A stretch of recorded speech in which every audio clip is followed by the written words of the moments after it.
Hi, students. Welcome back to our second lesson, previewing algebra or reviewing pre-algebra, however you want to think about it. We're going to go through some topics that should have been familiar from the middle school. We're going to continue today with rounding, negatives, and like terms. I heard that I talked a little too fast on my first video, so I'm going to attempt to talk slower on this video. At any point, like I said, the first video, pause, rewind, whatever you need to do to learn the material or understand the material, it's totally up to you.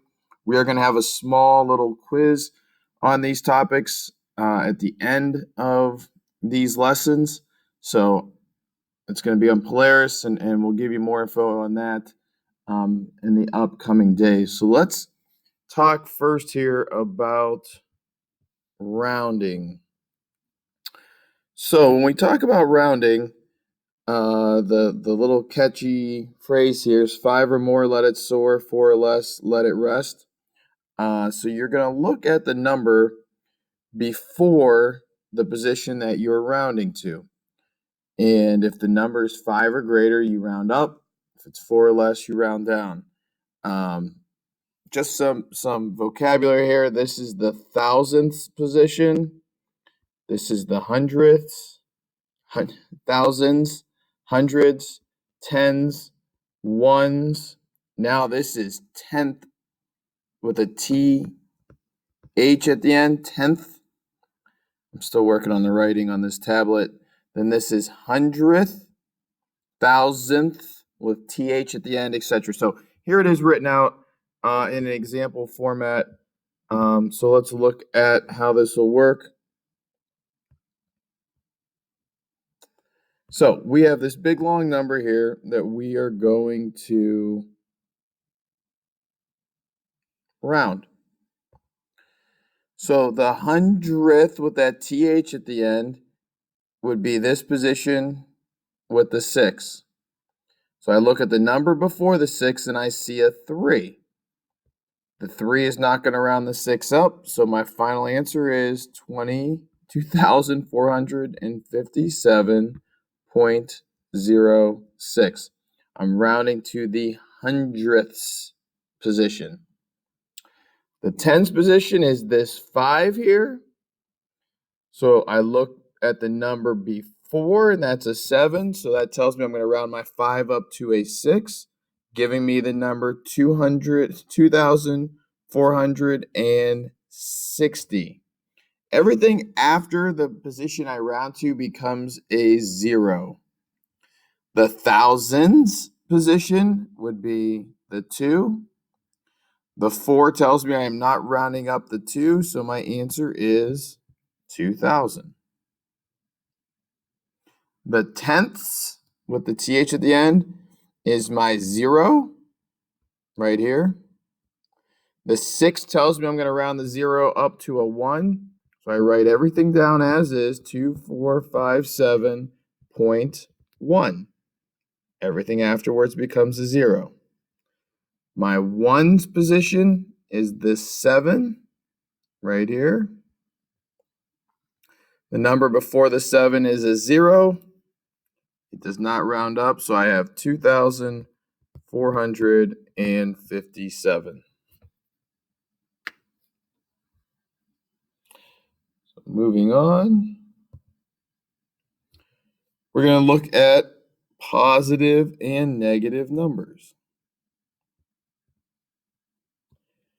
In this class this year, you are going to have a calculator for the majority of it. Very rarely will we not allow you to use your calculator, but this is more of a review of adding and subtracting negative numbers, something that students in the past have really had struggles with. So if I'm going to add 7 plus a negative 9, this is actually the same as 7 minus 9. It's the same operation. So if you think of a number line, 1, 2, 3, 4, 5, 6, here's 7 on a number line. If I'm going to go 7 and I'm going to subtract 9 or add a negative 9, I'm going to move this direction 9 places. And I'm going to end at -2 if you counted it out. It's a very basic way of explaining positives and negatives. So 7 plus -9 is -2. Same thing here with a little bit bigger numbers. -12 plus 19 would be +7. You can also write that as 19 minus 12. You can flip the order. It's the exact same thing.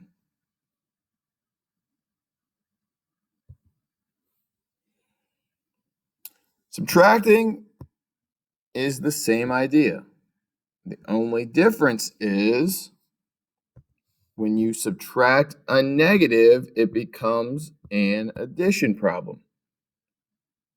So you can make both negatives into positives. So 7 minus a -4 is the same as 7 plus 4, which is simply 11. -16 minus -1, you can make those into plus signs.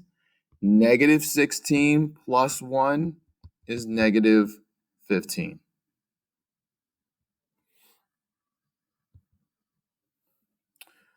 So here's some rules for multiplying and dividing positives and negatives. So if I multiply a positive times a positive, I'm going to get a positive. Negative times a negative is going to be a positive. Negative and a positive is a negative. Positive and a negative is a negative.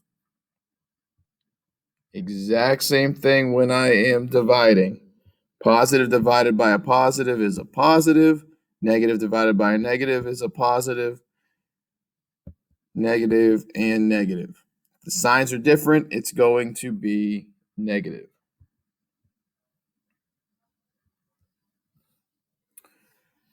So here's some multiplication division problems. Why don't you guys pause this video for a second and just run through these. If you can do them in your head, that's great.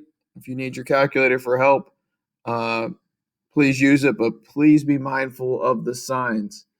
These signs are an issue every school year. Okay, I'm just going to run through the answers here. -5 and -9. Two negatives makes +45.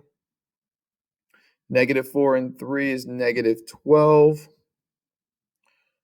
-4 divided by -6 is +4. Two negatives makes a positive. -49 divided by 7 is -7. -60. 35. Oh, that's not right.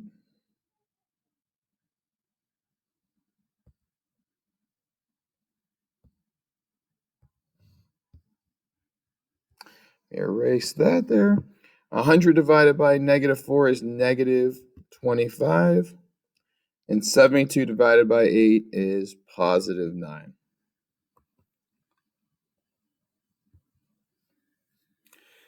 So here's a big concept as we get into algebra, combining like terms. This is a big key concept in algebra.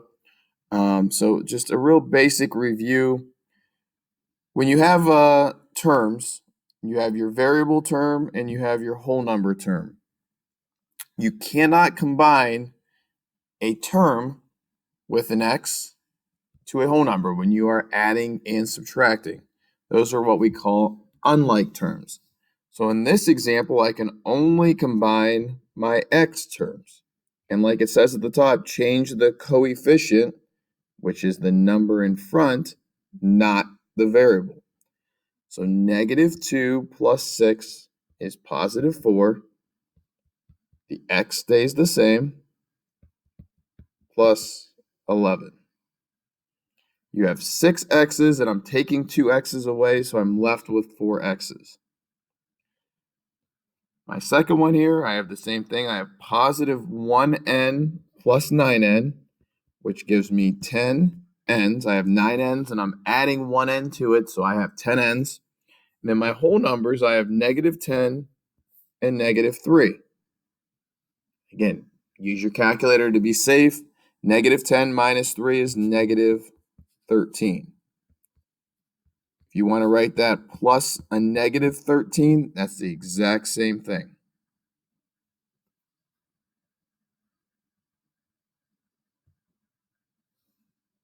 All right, got one here that's a little bit tougher. Find all of your like terms. So I see a 5a squared and a 7a squared.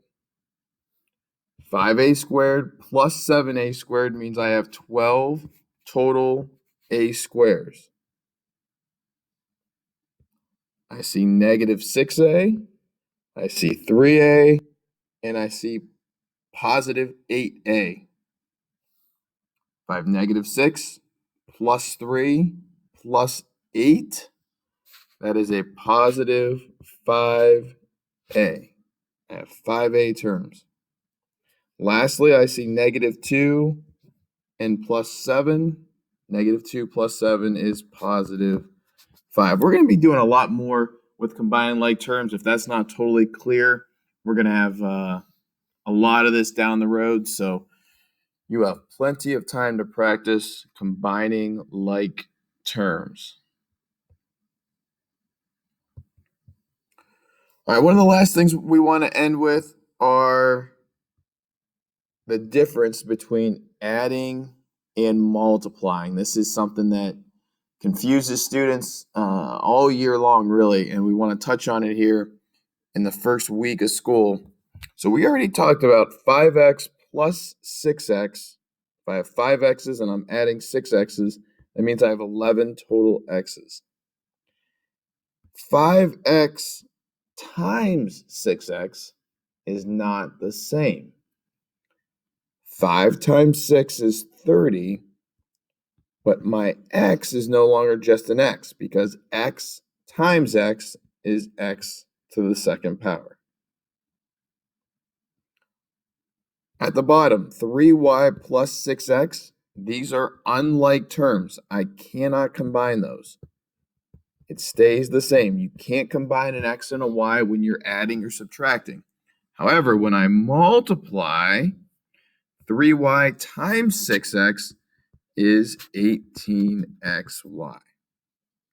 Again, that's confusing. We will spend a lot of time on this. This is just a basic introduction, but that's the general concept of the difference between adding and multiplying. And that's it for today's lesson. I'm going to write a little thank you on this screen. I'm still figuring out my writing with the stylus, so I apologize that my handwriting still doesn't look great. Hopefully, as this school year goes along, we will get better at this. Feel free to rewatch any part of that video. As you're watching it, if you have a notebook, paper, or something, you can take notes for the concepts that you might not be clear with. And there will be a small quiz on this material later this week. So more of that in the days to come. Thank you again for watching, and let me know if you have any questions.